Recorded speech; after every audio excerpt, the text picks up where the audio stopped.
जय श्री राम मित्रों, आप सभी का हमारे चैनल पे बहुत बहुत स्वागत है। यहाँ से हम प्रथम कांड अर्थात बाल कांड के प्रथम सर्ग का हिंदी अनुवाद प्रारंभ करने जा रहे हैं, जो इस प्रकार है। तपस्या और स्वाध्याय में निरत और बोलने वालों में श्रेष्ठ श्री नारद मुनि जी से वाल्मीकि जी ने पूछा कि इस समय संसार में गुणवान, वीर्यवान, धर्मज्ञ, कृतज्ञ, सत्यवादी, दृढ़वत, अनेक प्रकार के चरित्र करने वाला, प्राणी मात्र के हितैषी, विद्वान, समर्थ, अति दर्शनीय, धैर्यवान, क्रोध को जीतने वाले, तेजस्वी, ईर्ष्या शून्य और युद्ध में क्रुद्ध होने पर देवताओं को भी भयभीत करने वाला कौन है? हे महर्षि, यह जानने का मुझे बड़ा चाव है, अर्थात मेरी बहुत उत्कृष्ट इच्छा है, और आप इस प्रकार के पुरुष को जानने में समर्थ हैं, अर्थात ऐसे पुरुष को बतला भी सकते हैं। यह सुनकर तीनों लोकों का भूत, भविष्य और वर्तमान वृत्तांत जानने वाले देवर्षि नारद प्रसन्न हुए और कहने लगे, हे मुनि, आपने जिन गुणों का बखान किया है वे सब दुर्लभ हैं, किंतु हम अपनी समझ से ऐसे गुणों से युक्त पुरुष को बतलाते हैं। सुनिए। महाराज इक्ष्वाकु के वंश में उत्पन्न श्री रामचंद्र जी को सब जानते हैं। वे नियत स्वभाव अर्थात मन को वश में करने वाले, बड़े बली, अति तेजस्वी, आनंद रूप, सबके स्वामी हैं। सर्वज्ञ, मर्यादावान, मधुरभाषी, श्रीमान, शत्रुनाशक, विशाल कंधे वाले और गोल तथा मोटी भुजाओं वाले, शंख के समान गर्दन पर 3 रेखा वाले, बड़ी ठुड्डी, चौड़ी छाती और विशाल धनुषधारी हैं। उनकी गर्दन की हड्डियां मांस में छिपी हुई हैं। उनकी दोनों बाहें घुटनों तक लटकती हैं। उनका सिर और मस्तक सुंदर है और वे बड़े पराक्रमी हैं। उनके समस्त अंग ना बहुत छोटे हैं और ना बहुत बड़े हैं। उनके शरीर का चिकना सुंदर रंग है। वे प्रतापी व तेजस्वी हैं। उनकी छाती मांसल है, अर्थात हड्डियां दिखाई नहीं पड़ती। उनके दोनों नेत्र बड़े हैं। उनके सब अंग प्रत्यंग सुंदर हैं और वे सब शुभ लक्षणों से युक्त हैं। वे शरणागत की रक्षा करना, अपने धर्म को जानने वाले हैं। प्रतिज्ञा के दृढ़, अपनी प्रजा के हितैषी, अपने आश्रितों की रक्षा करने में कीर्ति प्राप्त, सर्वज्ञ, पवित्र, भक्ताधीन, आश्रितों की रक्षा के लिए चिंतावान अथवा आश्रितों पर ध्यान रखने वाले हैं।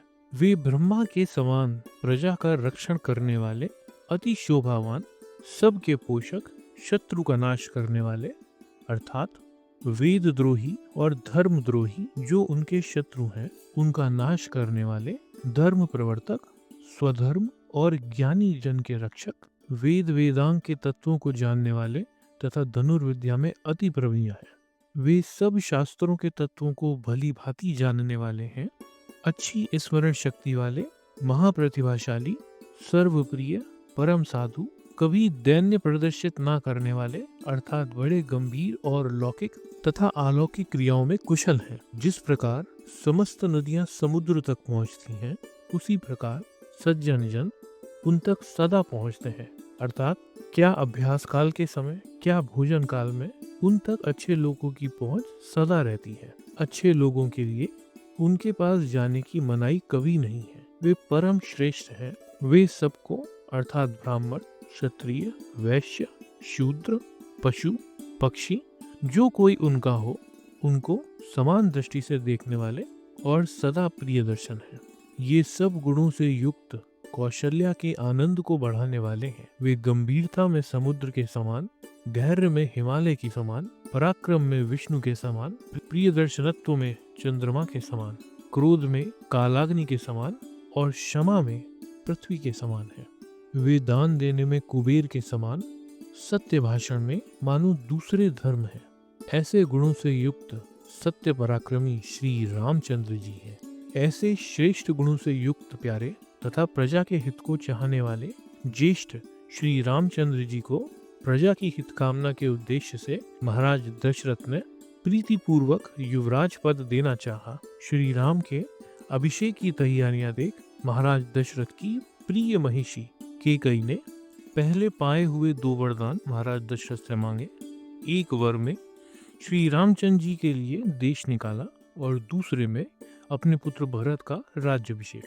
धर्मपाश से बद्ध सत्यवादी महाराज दशरथ ने प्राणों से भी बढ़कर प्यारे अपने पुत्र श्री राम जी को वन गमन की आज्ञा दी।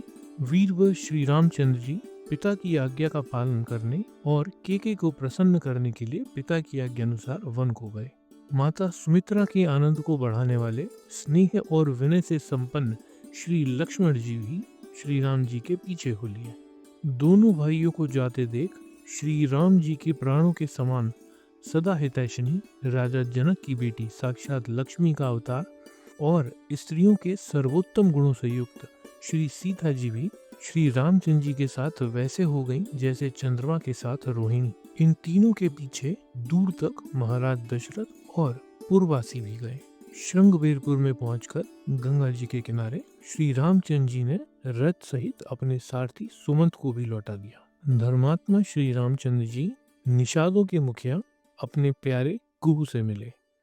श्री रामचंद्र जी, श्री लक्ष्मण जी, श्री सीता जी और गुह बहुत जलवाली अर्थात बड़ी बड़ी नदियों को पार कर अनेक वनों में पैदल घूमे फिरे और भरद्वाज मुनि के बताए हुए चित्रकूट में पहुंचे। उस रम्य स्थान में तीनों रंग गए अर्थात पर्णकुटी बनाकर रहने लगे। देवता और गंधर्वों की तरह वहां भी तीनों सुखपूर्वक रहने लगे। श्री रामचंद्र जी के चित्रकूट में पहुंच जाने के बाद अयोध्या में पुत्र वियोग से विकल महाराज दशरथ हे राम कहकर विलाप करते हुए स्वर्ग को सिधार गए। महाराज के स्वर्गवासी होने पर वशिष्ठ आदि प्रमुख द्विजवर्यों ने श्री भरत जी का राज तिलक करना चाहा, किंतु भरत जी ने यह स्वीकार न किया और वे पूज्य श्री रामचंद्र जी को मनाने के लिए उनके पास वन में गए। सत्य पराक्रमी परम महात्मा श्री रामचंद्र जी के पास पहुंच गए।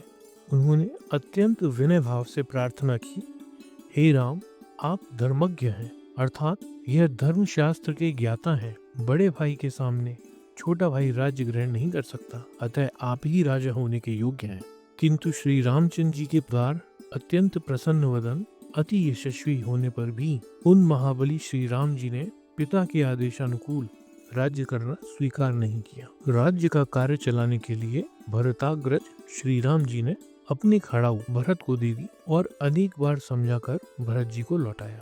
भरत जी अपने मनोरथ को इस प्रकार प्राप्त कर तथा श्री रामचंद्र जी के चरणों को स्पर्श कर रामचंद्र जी के लौटने की प्रतीक्षा करते हुए नंदीग्राम में रहकर राज्य करने लगे। भरत जी के लौट जाने पर सत्य प्रतिज्ञ और जितेंद्रिय श्रीमान रामचंद्र जी ने यह विचार कर कहा, चित्रकूट में हमारा वास जानकर अयोध्या वासियों का आना जाना शुरू हो गया है और उन लोगों के आने से चित्रकूट वासी तपस्वियों के जप तप में विक्षेप पड़ता है। पितृ आज्ञा के पालन में दत्तचित्र श्री रामचंद्र जी दंडकारण्य वन में चले गए और दंडक वन में पहुँचे। राजीव लोचन श्री रामचंद्र जी ने विराट नामक एक राक्षस को जान से मारा। तत्पश्चात वे शरणभंग ऋषि से मिले। तत्पश्चात वे सुतीक्ष्ण अगस्त्य और अगस्त्य के भाई से मिले। अगस्त्य जी के कहने पर उनसे उन्होंने इंद्र का धनुष ग्रहण किया। साथ ही परम प्रसन्न होकर एक अति पैनी तलवार और तरकश जिसमें की बाण कभी चूकते ही न थे श्री रामचंद्र जी ने अगस्त्य जी से लिया। उस वन में उन वानप्रस्थ ऋषियों के साथ रहने वाले श्री रामचंद्र जी के पास राक्षसों और असुरों का नाश करने की कामना रखने वाले ऋषिगण गए। श्री रामचंद्र जी ने दंडकारण्यवासी राक्षसों के वध करने के लिए जैसे कि ऋषियों ने प्रार्थना की थी तदनुसार युद्ध में उन्हें मारने के लिए प्रतिज्ञा की। इस प्रतिज्ञा को सुन अग्नि के समान तेजस्वी दंडकवासी ऋषियों ने जाना कि अब राक्षस अवश्य मारे जाएंगे। इसके पश्चात उसी जनस्थान में रहने वाली काम रूपिणी अर्थात अपनी इच्छा अनुसार रूप बदलने वाली राक्षसी सुपर्णखा को उन्होंने विरूप किया। तत्पश्चात सुपर्णखा के वाक्यों से उत्तेजित होकर लड़ने के लिए आए करदूषण, त्रिशिरादि तथा उनके सब अनुचरों को श्री रामचंद्र जी ने युद्ध में मार डाला। श्री रामचंद्र जी ने उस वन में रहते हुए 14,000 जन स्थानवासी राक्षसों को मार डाला। अपनी जाति वालों के वध का संवाद सुन रावण बहुत क्रुद्ध हुआ और मारीच नामक राक्षस से सहायता मांगी। मारीच ने रावण को बहुत मना किया और कहा कि हे रावण, अपने से अधिक बलवान के साथ शत्रुता करना उचित नहीं। किंतु कालवशवर्णी रावण ने मारीच की बातों का अनादर किया और उसी समय मारीच को साथ लेकर वह आश्रम में गए जहां रामचंद्र जी रहते थे। मारीच दोनों राजकुमारों को आश्रम से दूर ले गया। उसी समय रावण जटायु नामक गिद्ध को मार श्री रामचंद्र जी की भार्या श्री जानकी जी को हर ले गया। जटायु को मृत प्राय अवस्था में देख और सीता जी का हरा जाना सुन श्री रामचंद्र जी बहुत शोक मग्न हुए और विकल हो उन्होंने विलाप किया। तत्पश्चात उस शोक से व्याकुल श्री रामचंद्र जी ने जटायु की दाह क्रिया कर वन में सीता जी को ढूंढते समय एक राक्षस को देखा। उस राक्षस का नाम कबंध था और वह बड़ा विकराल और भयंकर रूप का था। श्री रामचंद्र जी ने उसे मारकर दग्ध किया, जिससे वह स्वर्ग चला गया। स्वर्ग जाते समय कबंध ने तपस्विनी धर्मचारिणी शबरी के पास जाने के लिए श्री रामचंद्र जी से कहा। शत्रु का नाश करने वाले महातेजस्वी श्री रामचंद्र जी शबरी के पास गए। शबरी ने दशरथ नंदन श्री रामचंद्र जी का भली भांति पूजन किया।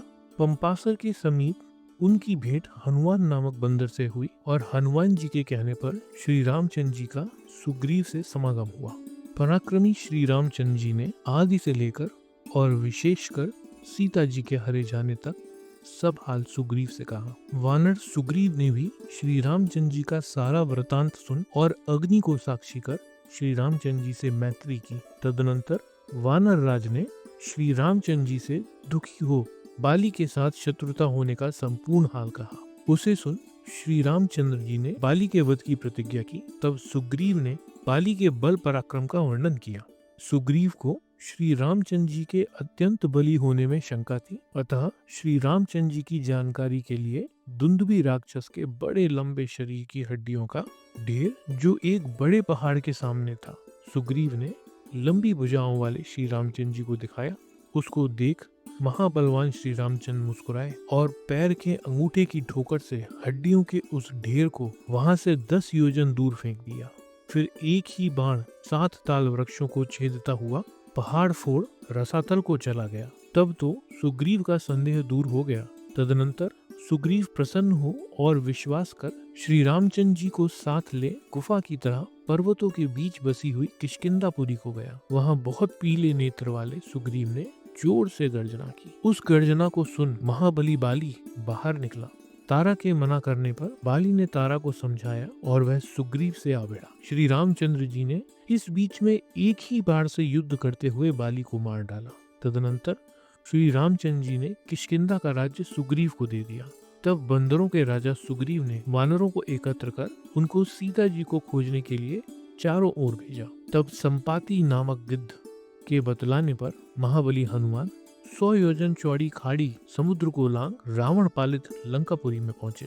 अशोक वन में श्री रामचंद्र जी के ध्यान में मग्न सीता जी को देखा। फिर श्री रामचंद्र जी की दी हुई अंगूठी सीता जी को दे दी और श्री रामचंद्र जी का सब हाल कह दिया। सीता जी को धीरज बंधाया और अशोक वाटिका के बाहर वाले फाटक को तोड़ फोड़ डाला तथा रावण के 5 सेनापतियों को, 7 मंत्री पुत्रों को और शूरवीर रावण पुत्र अक्षय कुमार को पीसकर अर्थात मारकर आत्मसमर्पण किया। हनुमान जी ने ब्रह्मा जी के वरदान के प्रभाव से अपने को ब्रह्मास्त्र से मुक्त कर भी छूटने का कोई यत्न न किया और अपने को रस्सी से बंधवा राक्षसों द्वारा इधर उधर खिंचवाया। फिर सीता जी के स्थान को छोड़ समस्त लंका को भस्म कर हनुमान जी श्री रामचंद्र जी को यह सुखदायी संवाद सुनाने लौट आए। श्री रामचंद्र जी की परिक्रमा कर बलवान हनुमान जी ने सीता जी के देखने का ज्यों का त्यों समस्त वृत्तांत उनके सामने कहा। तब सुग्रीव आदि को साथ ले श्री राम समुद्र के तट पर पहुंचे और सूर्य के समान चमचमाते पहाड़ से समुद्र को शुद्ध कर डाला। तब नदीपति समुद्र सामने आए। समुद्र के कथानुसार नल ने समुद्र पर पुल बांधा। उस पुल पर हो श्री रामचंद्र जी लंका पहुंचे और रावण का युद्ध में वध किया तथा सीता जी को प्राप्त कर वे बड़े संकोच में पड़ गए। श्री रामचंद्र जी ने सबके सामने सीता जी से कठोर वचन कहे। उन कठोर वचनों को ना सहकर सीता जी ने जलती आग में प्रवेश किया। तब अग्निदेव की साक्षी से सीता को निष्पाप जान सब देवताओं से पूजित श्री रामचंद्र जी प्रसन्न हुए। महात्मा श्री रामचंद्र जी के इस कार्य से तीनों लोकों में चर, अचर, देव और ऋषि अत्यंत संतुष्ट हुए। तदनंतर राक्षस राज विभीषण को लंका के सिंहासन पर बिठा श्री रामचंद्र कृतार्थ हुए, निश्चिंत हुए और हर्षित हुए। देवताओं से वर और मृत जानवरों को फिर जीवित करा। सुग्रीव विभीषण आदि सहित पुष्पक विमान में बैठकर अयोध्या को रवाना हुए। भरद्वाज ऋषि के आश्रम में पहुंच सत्य पराक्रमी श्री रामचंद्र जी ने हनुमान जी को भरत जी के पास भेजा। फिर सुग्रीव से अपना पूर्ण वृत्तांत कहते हुए श्री रामचंद्र पुष्पक पर सवार हो नंदीग्राम में पहुंचे। अच्छी तरह पिता की आज्ञा पालन करने वाले श्री रामचंद्र जी भाइयों समेत जटा विसर्जन कर अर्थात बड़े बड़े बालों को कटवा और सीता को प्राप्त कर अयोध्या की राजगद्दी पर विराजे। श्री रामचंद्र जी के राज सिंहासनासीन होने पर सब प्रजावान आनंदित, संतुष्ट और पुष्ट तथा सुधार्मिक हो गए। उनको न तो शारीरिक कोई व्यथा हो रही थी और न मानसिक चिंता ही, और सीता को प्राप्त कर अयोध्या की राजगद्दी पर विराजे। श्री रामचंद्र जी के प्रजाजन आनंदित, संतुष्ट और पुष्ट तथा सुधार्मिक हो गए हैं। उनको न तो शारीरिक कोई व्यथा हो रही है और न ही मानसिक चिंता हो रही है, और न दुर्भिक्ष ही का भय रहा है। किसी पुरुष को पुत्र शोक नहीं होता है और न ही कोई स्त्री कभी विधवा होती है, और सब स्त्रियां पतिव्रता ही हैं, और न कोई स्त्री कभी विधवा होती है, न ही किसी के घर में आग लगती है और न ही कोई जल में डूब कर मरता है। इस प्रकार न तो कभी आंधी तूफान से हानि होती है और न ज्वर आदि महामारी का भय उत्पन्न होता है, न कोई भूखों मरता है और न किसी के घर चोरी होती है। राजधानी और राष्ट्र धन धान्य से भरे पूरे रहते हैं। सब लोग उसी प्रकार आनंद सहित दिन बिताते हैं जैसे सतयुग में लोग बिताया करते थे। श्री रामचंद्र जी ने 100 अश्वमेघ यज्ञ किए हैं और ढेरों सुवर्णों का दान दिया है। नारद जी वाल्मीकि जी से कहते हैं कि महायशस्वी श्री रामचंद्र जी करोड़ों गौ देकर बैकुंठ को जाएंगे। महायशस्वी श्री राम जी ब्राह्मणों को अपरिमित धन देकर राजवंश की प्रथम से 100 गुना अधिक उन्नति करेंगे और चारों वर्णों के लोगों को अपने वर्णानुसार कर्तव्य पालन में लगवाएंगे। राज्य कर श्री रामचंद्र जी बैकुंठ जाएंगे। इस पुनीत पाप छुड़ाने वाले पुण्यप्रद रामचरित का जो पाठ पढ़ता है वह सभी पापों से छूट जाता है, क्योंकि यह सब वेदों के तुल्य है। आयु बढ़ाने वाली बाल रामायण की कथा जो श्रद्धा भक्ति पूर्वक पढ़ता है वह अंत में पुत्र, पौत्र और नौकर चाकर सहित स्वर्ग में पूजा जाता है। इस बाल रामायण को ब्राह्मण पढ़े तो वह वेद शास्त्रों में पारंगत हो, क्षत्रिय पढ़े तो पृथ्वीपति हो, वैश्य पढ़े तो उनका अच्छा व्यापार चले और शूद्र पढ़े तो उसका महत्व अर्थात अपनी जाति में श्रेष्ठत्व बढ़े या उन्नति हो। यहाँ बाल कांड का प्रथम सर्ग संपूर्ण होता है। वाल्मीकि जी द्वारा रचित रामायण के इस हिंदी अनुवाद को जन जन तक पहुँचाने के हमारे इस प्रयास में हमारे साथ जुड़ने के लिए मैं अपने समस्त दल के आधार पर आपका बहुत बहुत धन्यवाद करता हूँ, और मैं ये आशा करता हूँ कि आप हमारे आगे आने वाले सभी अनुवादों को इसी प्रकार रुचि लेकर सुनेंगे। धन्यवाद।